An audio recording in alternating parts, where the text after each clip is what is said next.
ನಮಸ್ಕಾರ ಎಲ್ಲರಿಗೂ. ನಾವು ಈ ಹಿಂದಿನ ವಿಡಿಯೋದಲ್ಲಿ ಆರ್ಟಿಕಲ್ 39 ಎ ಬಿ ಮತ್ತು ಸಿ ಗಳ ಬಗ್ಗೆ ಡಿಸ್ಕಷನ್ ಮಾಡಿದ್ವಿ. ಇನ್ ಡೀಟೇಲ್ ಆಗಿ ಅವು ಏನೇನು ಹೇಳ್ತವೆ, ಯಾವ ರೀತಿ ಕಾರ್ಯನಿರ್ವಹಿಸ್ತವೆ, ಯಾವ ರೀತಿ ಸರ್ಕಾರಕ್ಕೆ ಡೈರೆಕ್ಷನ್ ಅನ್ನು ಕೊಡ್ತಾವೆ ಅನ್ನೋದ್ರ ಬಗ್ಗೆ ಸಂಪೂರ್ಣವಾದ ಮಾಹಿತಿಯನ್ನು ನಾವು ತಿಳ್ಕೊಂಡಿದ್ವಿ. ಇವತ್ತಿನ ವಿಡಿಯೋ ಯಾವುದ್ರ ಬಗ್ಗೆಪ್ಪ ಅಂತಂದ್ರೆ ಆರ್ಟಿಕಲ್ 39 ಸಬ್ ಕ್ಲಾಸ್ ಡಿ ಯ ಬಗ್ಗೆ. ಇದು ಏನ್ ಹೇಳ್ತೈತಿ, ಯಾವುದಕ್ಕೆ ಪೂರಕವಾಗಿ ಸರ್ಕಾರಗಳಿಗೆ ನೀತಿ ನಿಯಮಗಳನ್ನ ತಗೊಂಡ್ಬರ್ರಿ ಅಂತ ಹೇಳ್ತೈತಿ ಅಂತ ಹೇಳಿ ನೋಡೋದಾದ್ರೆ, equal pay for equal work for both men and women ಅಂತ. ಅಂದ್ರೆ ಹೆಣ್ಣು ಮತ್ತು ಗಂಡು ಯಾರು ಕೆಲಸ ಮಾಡ್ತಾರಲ್ಲ ಅವರಿಗೆ ಸಮಾನ ವೇತನ ಕೊಡ್ರಿ ಅಂತ. ಸಮಾನ ವೇತನ ಯಾವುದಕ್ಕ? ಸಮಾನ ಕೆಲಸಕ್ಕೆ. ಸಮಾನ ಕೆಲಸಕ್ಕೆ ಸಮಾನ ಕೆಲಸಕ್ಕೆ ಸಮಾನ ವೇತನವನ್ನು ಕೊಡುವಂತೆ ಯಾವ್ದು ಹೇಳ್ತೈತಿ ಅಂತಂದ್ರೆ ಆರ್ಟಿಕಲ್ 39 ಸಬ್ ಕ್ಲಾಸ್ ಡಿ ಹೇಳ್ತೈತಿ. ಇಲ್ಲಿ ಎರಡು ವರ್ಡ್ ಬಹಳ ಇಂಪಾರ್ಟೆಂಟ್ ಆಗ್ತವೆ. ಒಂದು ಸಮಾನ ವೇತನ, ಇನ್ನೊಂದು ಸಮಾನ ಕೆಲಸ. ಇವೆರಡು ಬಹಳ ಇಂಪಾರ್ಟೆಂಟ್ ಆಗ್ತವೆ. ಸಮಾನ ವೇತನ ಅಂದ್ರೆ ಫಾರ್ ಎಕ್ಸಾಂಪಲ್ ಒಂದು ಎಕ್ಸಾಂಪಲ್ ಕನ್ಸಿಡರ್ ಮಾಡಿ ಹೇಳೋದಾದ್ರೆ, ನಾನು 8 ತಾಸು ಡ್ಯೂಟಿ ಮಾಡ್ತೀನಿ, 8 ಗಂಟೆ ಡ್ಯೂಟಿ ಮಾಡ್ತೀನಿ. ರಾಷ್ಟ್ರಪತಿನೂ 8 ಗಂಟೆ ಡ್ಯೂಟಿ ಮಾಡ್ತಾರೆ. ಯಾರು? ರಾಷ್ಟ್ರಪತಿನೂ 8 ಗಂಟೆ ಡ್ಯೂಟಿ ಮಾಡ್ತಾರೆ. ಹಾಗಾಗಿ ನನಗೂ ಅವರಿಗೆ ಈಕ್ವಲ್ ಪೇಮೆಂಟ್ ಕೊಡ್ರಿ ಅಂತ ಕೇಳಕ್ ಬರ್ತೈತೆನಾ ಅಂತ. ಏನು ಆರ್ಟಿಕಲ್ 39 ಡಿ ಏನ್ ಹೇಳ್ತೈತಿ ಅಂದ್ರೆ ಸಮಾನ ವೇತನ ಕೊಡ್ರಿ ಅಂತ ಹೇಳ್ತೈತಿ. ಆದ್ರೆ ಯಾವಾಗ ಅಂತಂದ್ರೆ ಸಮಾನ ಕೆಲಸ ಇರ್ಬೇಕದು. ರಾಜಕುಮಾರ, ನೀನ್ 8 ಗಂಟೆ ಕೆಲಸ ಮಾಡೋದು, ರಾಷ್ಟ್ರಪತಿ 8 ಗಂಟೆ ಕೆಲಸ ಮಾಡೋದು ಈಕ್ವಲ್ ಅಲ್ಲ. ನಿಂದು ಸಮಾನ ಕೆಲಸ ಅಲ್ಲ ಅದು. ಅದಕ್ಕೆ ನೀನ ಅವ್ರ ಈಕ್ವಲ್ ಪೇಮೆಂಟ್ ಕೇಳಕ್ ಬರಂಗಿಲ್ಲ. ಈಗ ಒಬ್ಬ ಎಸ್ಡಿಎ, ಇಲ್ಲಿ ಇವ ಮೇಲ್ ಎಸ್ಡಿಎ ತಿಳ್ಕೊಳ್ಳೋಣ. ಗಂಡ ಮಗ ಅದ ನೀವು ಎಸ್ಡಿಎ, ಇಲ್ಲೊಬ್ರು ಹೆಣ್ಮಗಳದಾರ ಎಸ್ಡಿಎ. ಇವರು 8 ಗಂಟೆ ಕೆಲಸ ಮಾಡ್ತಾರೆ, ಇವರು 8 ಗಂಟೆ ಕೆಲಸ ಮಾಡ್ತಾರೆ. ಫೂಟೇಜ್ ಏನು, ಕೆಲಸ ಏನು, ಎಸ್ಡಿಎನೇ. ಹೌದಾ? ಇಲ್ಲಿ ಮಾತ್ರ ನೀನು ವೇತನವನ್ನ ಸಮಾನವಾಗಿ ಕೇಳಬೇಕೆ ಹೊರತಾಗಿ ಒಬ್ಬ ಮುಖ್ಯಮಂತ್ರಿ ರಾಜ್ಯಪಾಲ 8 ಗಂಟೆ ಕೆಲಸ ಮಾಡ್ತಾರೆ, ಆಮೇಲೆ ನಾನು ಪ್ಯೂನ್ ಅದೀನಿ, ನಾನು 8 ಗಂಟೆ ಕೆಲಸ ಮಾಡ್ತೀನಿ, ನನಗೂ ಅವರಿಗೂ ವೇತನವನ್ನ ಸಮಾನವಾಗಿ ಕೊಡ್ರಿ ಅಂತ ಕೇಳಕ್ ಬರ್ತೈತೆ ಅಂತ ಕೇಳಿದ್ರೆ ಇಲ್ಲ. ಹೌದು, ಯಾಕೆ ಹಂಗಕತಿ ಅಂತಂದ್ರೆ that work is highly pressured work. ಅದನ್ನ ಮೊದಲೇ ತಡ್ಕೊಳಕ್ಕೆ ಆಗೋದಿಲ್ಲ, ಆ ಒತ್ತಡವನ್ನ ತಡ್ಕೊಳಕ್ಕೆ ಆಗೋದಿಲ್ಲ. ಅಂತ ಒತ್ತಡದಲ್ಲಿ ಕೆಲವೊಂದಿಷ್ಟು ಡಿಸಿಷನ್ ಅನ್ನ ತಗೊಂತಿರ್ತಾರ ಅವರು. You are not a decision making authority. ಇವನ್ ಇದ್ದಾವ ಯಾವ್ದಾದ್ರು ಡಿಸಿಷನ್ ತಗೋತಾನೇನ್ರಿ? ಸರ್ಕಾರ ಅಥವಾ ದೇಶಕ್ಕೆ ಸಂಬಂಧಿಸಿದಂತೆ ಯಾವುದೇ ಡಿಸಿಷನ್ ಅನ್ನ ತಗೊಳ್ಳೋ ಅಧಿಕಾರ ಅವ್ನಿಗೆ ಐತೇನ್ರಿ? ಇಲ್ಲ. ಹೀಗಾಗಿ ಅವನು ಸಮಾನ ವೇತನವನ್ನ ಕೇಳಕ್ಕೆ ಬರೋದಿಲ್ಲ. ಅರ್ಥ ಆಯ್ತಾ? ಸಮಾನ ವೇತನವನ್ನ ಎಲ್ಲಿ ಕೇಳಬೇಕು ಅಂತಂದ್ರೆ ನೀನು ಸಮಾನ ಕೆಲಸವನ್ನ ಮಾಡ್ತಿರ್ಬೇಕು. ಅದು ಎಲ್ಲಿ? ಸರ್ಕಾರದ ಅಧೀನದಲ್ಲಿ. ಈಗ ಅದನ್ನ ಹೇಳ್ತೀನಿ ಕೇಳ್ರಿ. ಇನ್ನೊಂದು ಎಕ್ಸಾಂಪಲ್ ಕೊಟ್ಟು ಹೇಳ್ತೀನಿ. ಇಲ್ಲಿ ಊರಾಗ ಒಬ್ಬ ರೈತ ಅದಾನ. ರೈತ ಅಂತ ಕನ್ಸಿಡರ್ ಮಾಡೋಣ. ಇವ 2 ಮಂದಿನ ಕೆಲ್ಸಕ್ಕೆ ಬಂದಿರ್ತಾನೆ. ಇಲ್ಲಿ ಗಂಡು ಮಗ ಅಂತ ತಿಳ್ಕೊಳ್ಳೋಣ, ಇಲ್ಲಿ ಹೆಣ್ಮಗಳು ಅಂತ ತಿಳ್ಕೊಳ್ಳೋಣ. ಕೆಲ್ಸಕ್ಕೆ ಬಂದಿರ್ತಾನೆ. ಇವ ಏನ್ ಮಾಡ್ತಾನ ಅಂತಂದ್ರೆ ಒಂದು ದಿನದ ಕೂಲಿ ಗಂಡು ಮಗಳಿಗೆ 500 ಅಂತ ಹೇಳ್ತಾನೆ, 500. ಇಲ್ಲಿ ಒಂದು ದಿನದ ಕೂಲಿ ಹೆಣ್ಮಗಳಿಗೆ 400 ಅಂತ ಹೇಳ್ತಾನ. ಸರ, ನಾನು ಅದೇ ಕೆಲಸ ಮಾಡ್ತೀನಿ, ಹೆಣ್ಮಗಳು ಅದೇ ಕೆಲಸ ಮಾಡ್ತಾರೆ, ಗಂಡ್ಮಗನು ಅದೇ ಕೆಲಸ ಮಾಡ್ತಾರೆ, ಇಬ್ಬರಿಗೂ ಯಾಕೆ ಈಕ್ವಲ್ ಕೊಡಕತ್ತಿಲ್ಲ ಅಂತ ಕೇಳಿದ್ರೆ ಇದು ಗೌರ್ಮೆಂಟ್ ಅಲ್ಲ. ನಾನು ಇಷ್ಟು ಕೊಡ್ತೀನಿ, ಬೇಕಂದ್ರೆ ದುಡಿಯಾಕ ಬಾ, ಬ್ಯಾಡ್ ಅಂದ್ರೆ ಬಿಡು ಅಂತ ಹೇಳ್ತಾನವ.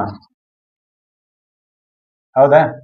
ಆದ್ರೆ ಗೌರ್ಮೆಂಟ್ ಇಲ್ಲಿ ಇನ್ನೊಂದು ಅಥಾರಿಟಿ ಐತಿ. ಗೌರ್ಮೆಂಟ್ ಯಾವುದು? MG ನರೇಗಾದೊಳಗೆ ಕೆಲಸ ಮಾಡಕತ್ತಾರ ತಂದ್ಕೊಳ್ಳೋಣ. MG ನರೇಗಾದೊಳಗ ಇಲ್ಲಿ ಗಂಡು ಇರ್ತೈತಿ, ಇಲ್ಲಿ ಹೆಣ್ಣು ಇರ್ತೈತಿ. ಗಂಡು ಹೆಣ್ಣು ಎರಡೂ ಇರ್ತೈತಿ ಇಲ್ಲಿ. ಹೌದಾ? ಆದ್ರೆ ಇಲ್ಲಿ ಕೂಲಿಯನ್ನ ಸರಿಯಾಗಿ ಕೊಡಬೇಕೆ ಹೊರತಾಗಿ ಇಲ್ಲಿ ಡಿಸ್ಕ್ರಿಮಿನೇಷನ್ ಮಾಡಿದಂಗೆ ಇಲ್ಲಿ ಮಾಡಕ್ ಬರೋದಿಲ್ಲ. ಇಲ್ಲಿ 300 ಕೊಡ್ತಿದ್ರು ಅಂತಂದ್ರೆ ಇಬ್ಬರಿಗೂ 300 ಕೊಡಬೇಕು. ಯಾಕಂತಂದ್ರೆ ಈ MG ನರೇಗಾವನ್ನ ಗೌರ್ಮೆಂಟ್ ನಡ್ಸಾಕತೈತಿ. ಇಲ್ಲಿ ರೈತ ಪ್ರೈವೇಟ್ ಎಂಟಿಟಿ ಇದಾನೆ, ಖಾಸಗಿ ವ್ಯಕ್ತಿ ಇದಾನೆ. ಅಂದ್ರೆ ಇಲ್ಲಿ ಒಂದು ಕ್ಲಿಯರ್ ಆಗಿ ಗೊತ್ತಾಕತಿ ಏನಪ್ಪಾ ಅಂತಂದ್ರೆ ಯಾವುದೇ ವ್ಯಕ್ತಿ, ಖಾಸಗಿ ವ್ಯಕ್ತಿ ಕೆಲಸಕ್ಕೆ ತಗೊಂಡಾಗ ನೀನ್ ಅಲ್ಲಿ ಸಮಾನ ಕೆಲಸಕ್ಕೆ ಸಮಾನ ವೇತನವನ್ನ ಕೇಳುವ ಹಾಗಿಲ್ಲ. ಆದ್ರೆ ಗೌರ್ಮೆಂಟ್ ನಿನ್ನನ್ನ ಕೆಲಸಕ್ಕೆ ತಗೊಂಡಿತ್ತು ಅಂತಂದ್ರೆ ಗೌರ್ಮೆಂಟ್ ಡಿಸ್ಕ್ರಿಮಿನೇಟ್ ಮಾಡಕ್ ಬರೋದಿಲ್ಲ. ಹೆಣ್ಣಾಳಿಗೆ ಕಡಿಮೆ, ಗಂಡಾಳಿಗೆ ಜಾಸ್ತಿ ಅಂತ ಹೇಳಕ್ ಬರೋದಿಲ್ಲ. ಇಬ್ರು ಲೇಡೀಸು ಬಾಯ್ಸು SDA ಇದ್ರು ಅಂತಂದ್ರೆ ಅವ್ರಿಗೆ ಈಕ್ವಲ್ ಪೇಮೆಂಟ್ ಇರ್ತೈತಿ. ಅದು ಸರ್ವಿಸ್ ಮೇಲೆ ಡಿಪೆಂಡ್ ಆಕೈತಿ. ಒಬ್ಬ SDA 5,000 ಜಾಸ್ತಿ ಐತ್ರಿ ನನಕಿತನ ಅಂತ ಕೇಳಿದ್ರೆ ಅವನು ನಿನಕಿತನ ಜಾಸ್ತಿ ಸರ್ವಿಸ್ ಮಾಡಿದ್ದ ಅಂತ ನಮ್ಗೆ ಜಾಸ್ತಿ ಪೇಮೆಂಟ್ ಇದ್ದೇ ಇರ್ತೈತಿ. ಜಾಸ್ತಿ ಸರ್ವಿಸ್ ಮಾಡಿರ್ಲಿಲ್ಲ ಅಂದ್ರೆ ಇರೋದಿಲ್ಲ. ಇಲ್ಲಿ ಸರ್ವಿಸ್ ಕನ್ಸಿಡರೇಷನ್ ಆಗೋದೇ ಇಲ್ಲ, ಅದು ಸೆಕೆಂಡರಿ. ಇಲ್ಲಿ ಪ್ರೈವೇಟ್ ಎಂಟಿಟಿ ಒಳಗೆ ಸರ್ವಿಸ್ ಕನ್ಸಿಡರೇಷನ್ ಆಗೋದಿಲ್ಲ. ನೀ ಹೆಂಗೆ ಕೆಲಸ ಮಾಡ್ತೀಯ ಅನ್ನೋದ್ರ ಮೇಲೆ ನಿನಗೆ ಪೇಮೆಂಟ್ ಕೊಡ್ತಾರೆ ಹೊರತಾಗಿ ನೀನು ಎಷ್ಟು ವರ್ಷ ಸರ್ವಿಸ್ ಮಾಡಿದೀಯ ಅನ್ನೋದ್ರ ಮೇಲೆ ಕೆಲಸ ಕೊಡೋದಿಲ್ಲ. ಅಲ್ಲಿ ಗೌರ್ಮೆಂಟ್ ದಲ್ಲಿ ಹಂಗಲ್ಲ. ನೀನ್ ಎಷ್ಟು ಅಚ್ಚುಕಟ್ಟಾಗಿ ಕೆಲಸ ಮಾಡಿದ್ರೆ ಅನ್ನೋದ್ರದ್ದು ಇಂಪಾರ್ಟೆಂಟ್ ಅಲ್ಲ, ನೀನ್ ಎಷ್ಟು ವರ್ಷ ಸರ್ವಿಸ್ ಮಾಡಿ ಅನ್ನೋದು ಅಷ್ಟೇ ಇಂಪಾರ್ಟೆಂಟ್ ನಿನಗೆ ಪೇಮೆಂಟ್ ಹೈಕ್ ಮಾಡಕ. ಹೌದಾ?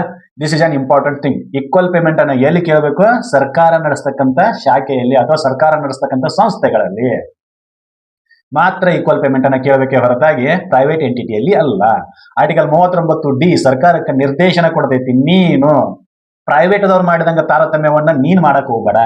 ಯಾರಿಗೆ? ಸರ್ಕಾರ ಕೇಳ್ತೈತೆ ಅದು. ನಿನಗೆ ಎಲ್ಲಾ ಸಬ್ಜೆಕ್ಟ್ಸ್ಗಳು ಅಷ್ಟೇ, ಎಲ್ಲ ನಾಗರಿಕರು ಒಂದೇ. ನಿನಗ ಅವರ ನಾಗರಿಕರ ಸಾಮರ್ಥ್ಯದ ಆಧಾರದ ಮೇಲೆ ಕೆಲಸಕ್ಕೆ ತಗೊಂಡಿರ್ತಿ. ಆ ಸಾಮರ್ಥ್ಯಕ್ಕೆ ತಕ್ಕಂತೆ ನೀನು ಏನು ಆ ಪೋಸ್ಟ್ಗೆ ತಕ್ಕಂತೆ ಸಂಬಳವನ್ನ ಕೊಡಲೇಬೇಕು. ಪ್ಯೂನ್ ಸಂಬಳ ಕೊಡಬೇಕು, ಅಟೆಂಡರ್ ಸಂಬಳ ಕೊಡಬೇಕು, ಎಸ್ ಡಿ ಅದು ಎಫ್ ಡಿ ಅದು ಶಿರಸ್ತದವರಿಗೂ ಆಫೀಸರ್ ಸಂಬಳ ಕೊಡಲೇಬೇಕು, ಅನಿವಾರ್ಯ. ಹೌದಾ? ಇದರ ತಾತ್ಪರ್ಯ ಆರ್ಟಿಕಲ್ 39D. ಅದೇ ಹೇಳಿದ್ವಲ್ಲ, ನಾನು 8 ಗಂಟೆ ಕೆಲಸ ಮಾಡ್ತೀನಿ, ರಾಷ್ಟ್ರಪತಿನೂ 8 ಗಂಟೆ ಕೆಲಸ ಮಾಡ್ತಾನೆ, ನನಗೂ ಹಂಗೂ ಪೇಮೆಂಟ್ ಈಕ್ವಲ್ ಕೊಡ್ರಿ. ಇಲ್ಲ, ನಾನು 8 ಗಂಟೆ ಕೆಲಸ ಮಾಡ್ತೀನಿ, IAS ಆಫೀಸರ್ಸ್ 8 ಗಂಟೆ ಕೆಲಸ ಮಾಡ್ತಾರೆ, ನನಗೂ ಅವ್ರಿಗೆ ಈಕ್ವಲ್ ಪೇಮೆಂಟ್ ಕೊಡ್ರಿ. ಇಲ್ಲ, you are not a decision making authority. ನೀ ಯಾವಾಗ IAS ಆಫೀಸರ್ ಆಗ್ತಿಲ್ಲ ಅವಾಗ ನಿನಗೆ IAS ಆಫೀಸರ್ದು ಪೇಮೆಂಟ್ ಕೊಡ್ಲಿಲ್ಲ ಅಂತಂದ್ರ ಅದು ಉಲ್ಲಂಘನೆ ಆಕೈತಿ ಅಷ್ಟೇ. ಹೌದಾ? ಯಾವ್ದ್ರ ಉಲ್ಲಂಘನೆ ಆಕೈತಿ? ಆರ್ಟಿಕಲ್ 39D ನ ಉಲ್ಲಂಘನೆ ಆಕೈತಿ. ನೆನಪಲ್ಲಿ ಇರಬೇಕು. ಇದ್ರ ಸಲುವಾಗಿನೇ ಫ್ಯಾಕ್ಟರಿ ಆಕ್ಟ್ ಈ ರೀತಿ ಎಲ್ಲ ಕಾನೂನುಗಳನ್ನ ತಗೊಂಡ್ಬಂದ್ರು. ಯಾಕಂತಂದ್ರೆ ಫ್ಯಾಕ್ಟರಿಯಲ್ಲಿ ಕೆಲಸ ಮಾಡ್ತಕ್ಕಂಥ ವ್ಯಕ್ತಿಗಳಿಗೂ ಕೂಡ ಸಮಾನ ವೇತನವನ್ನ ಕೊಡಬೇಕು ಅಂತ. ಹೆಣ್ಣು ಗಂಡು ಕೆಲಸ ಮಾಡ್ತಿದ್ರು ಅಂತಂದ್ರೆ ಅವರಿಗೆ ಸಮಾನವಾದ ವೇತನವನ್ನ ಕೊಡಬೇಕು ಅಂತ. ಇದು ಆರ್ಟಿಕಲ್ 39D ನ ತಾತ್ಪರ್ಯ. ಎಲ್ಲಿ ಕೇಳ್ಬೇಕು ನೀನು ಸಮಾನ ವೇತನವನ್ನ? ಗವರ್ಮೆಂಟ್ ಇನ್ಸ್ಟಿಟ್ಯೂಟ್ಗಳಲ್ಲಿ ಅಷ್ಟೇ. ಫ್ಯಾಕ್ಟರಿಗಳಲ್ಲಿ, ಪ್ರೈವೇಟ್ ಫ್ಯಾಕ್ಟರಿಯಲ್ಲೂ ಕೇಳಬಹುದು, ಏನ್ ತೊಂದರೆ ಇಲ್ಲ. ಅದಾಗ ಯಾಕಂದ್ರೆ that is commissioned by factories act. Factory act ಗಳ ಮೂಲಕ ಅದು ಜಾರಿಯಾಗಿತ್ತು ಅಂತಂದ್ರೆ, ಫ್ಯಾಕ್ಟರಿ ಆಕ್ಟ್ ಗಳಲ್ಲಿ ಅದು ರಿಜಿಸ್ಟರ್ ಆಗಿತ್ತು, ನೋಂದಣಿ ಆಗಿತ್ತು ಅಂತಂದ್ರೆ, ಕೆಲವೊಂದಿಷ್ಟು ಕಾನೂನುಗಳನ್ನ ತಗೊಂಡಿರ್ತಾರೆ ಸರ್ಕಾರ. ಆ ಕಾನೂನಿನ ಅಡಿಯಲ್ಲಿ ಆ ಫ್ಯಾಕ್ಟರಿ ಬರ್ತಿತ್ತು ಅಂತಂದ್ರೆ ಅಲ್ಲಿ ನೀನು ಸಮಾನ ವೇತನವನ್ನ ಕೇಳಬೇಕು. ಅವ್ರು ಕೊಡ್ತಾರೆ, ಕೊಡಬೇಕು. That is an important thing. ಹೌದಾ? ಇದಿಷ್ಟು ಆರ್ಟಿಕಲ್ 39D ನ ಬಗ್ಗೆ. ಈ ಮಾಹಿತಿ ನಿಮ್ಗೆಲ್ಲ ತಿಳಿದೈತಿ ಅಂತ ನಾನು ಅನ್ಕೊಂತೀನಿ. ತಿಳಿದಿದ್ರೆ ಈ ಮಾಹಿತಿನ ಎಲ್ಲರಿಗೂ ಸರ್ಕ್ಯುಲೇಟ್ ಮಾಡ್ರಿ. ಆಮೇಲೆ ಮುಂದಿನ ವಿಡಿಯೋದಲ್ಲಿ ಆರ್ಟಿಕಲ್ 39E ಮತ್ತು F ಗಳ ಬಗ್ಗೆ ಡಿಸ್ಕಷನ್ ಮಾಡೋಣ. ಹಾಗೆ ನಮ್ಮ ಚಾನೆಲ್ ಅನ್ನ ಸಬ್ಸ್ಕ್ರೈಬ್ ಮಾಡ್ರಿ, ಆಮೇಲೆ ಲೈಕ್ ಅಂಡ್ ಕಮೆಂಟ್ ಮಾಡ್ರಿ ಅಂತ ಹೇಳ್ತಾ ಮುಂದಿನ ವಿಡಿಯೋದಲ್ಲಿ ಆರ್ಟಿಕಲ್ 39E ಮತ್ತು F ಗಳ ಬಗ್ಗೆ ಡಿಸ್ಕಷನ್ ಮಾಡಿ ಆರ್ಟಿಕಲ್ 39 ಸಬ್ ಕ್ಲಾಸ್ ಎ ಅಂತೇಳಿ 1976 42ನೇ ತಿದ್ದುಪಡಿ ಪ್ರಕಾರ ಜಾರಿಗೆ ತಗೊಂಡ್ಬರ್ತಾರೆ. ಅದನ್ನೊಂದು ನೋಡೋಣ ಅಷ್ಟೇ. ಹೌದಾ? ಇನ್ನು ಮುಂದಿನ ವಿಡಿಯೋದಲ್ಲಿ ಆರ್ಟಿಕಲ್ 39E ಮತ್ತು F ಗಳ ಬಗ್ಗೆ ಡಿಸ್ಕಷನ್ ಮಾಡೋಣ. ಅಲ್ಲಿವರೆಗೂ ಧನ್ಯವಾದಗಳು.